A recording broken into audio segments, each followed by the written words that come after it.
जब इसको शो करने की बात आती है तो हम लोग का पहला पद जो है वो ए है, दूसरा पद जिसको कहते हैं A2 वो B है और तीसरा पद है C। और जब हम सार्वअंतर निकालते हैं, जब AP होता है इसका सार्वअंतर कॉमन डिफरेंस इक्वल होती है, यानी D1 इक्वल टू D2 होगा। तो प्यारे बच्चों यहाँ लिखिएगा A2 minus A1 equal to A3 minus A2। अब यहाँ पर A2 का वैल्यू B है और A1 का वैल्यू A है, उसी तरह से A3 का वैल्यू C है और A2 का वैल्यू B है। आप इसको एक तरफ कर ले आएंगे तो हो जाएगा B प्लस B को ले आने से प्लस हो जाएगा, C इधर माइनस में है तो प्लस में A हो जाएगा, यानी 2B equal to A plus C प्राप्त होगा। इक्वेशन नंबर 1 मान लीजिए। अब सवाल पूछता है, इसका प्रूफ करना है फर्स्ट में कि B plus C minus A comma C plus A minus B comma A plus B minus C are in AP। ये AP में है। अगर ये AP में है, इसका भी कॉमन डिफरेंस इक्वल होगा, तो इसका कॉमन डिफरेंस निकाल लेते। इसका कॉमन डिफरेंस क्या आएगा? तो D1 इक्वल टू D2।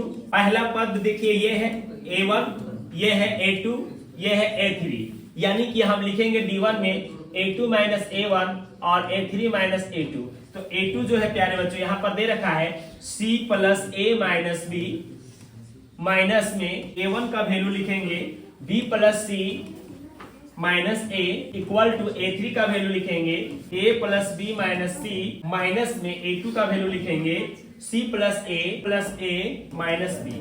इसको सॉल्व कर दीजिए तो आएगा आपका C plus A minus B minus B minus C plus A equal to A plus B minus C, minus में C माइनस में A प्लस में B। अब यहाँ पर अगर कटता है काट दीजिए, देखिए C से C कट गया और यहाँ आपका A2 A हो गया और माइनस B माइनस 2B हो गया।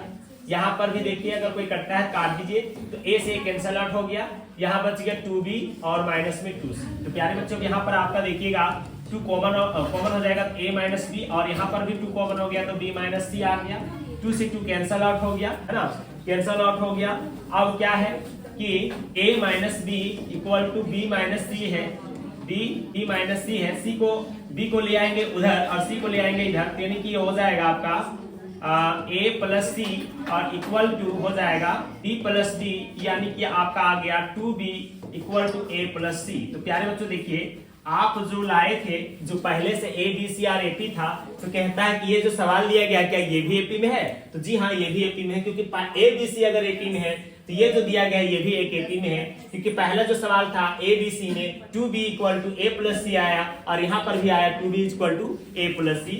यही हमारा प्रूफ करना था, तो ये प्रूफ हो गया।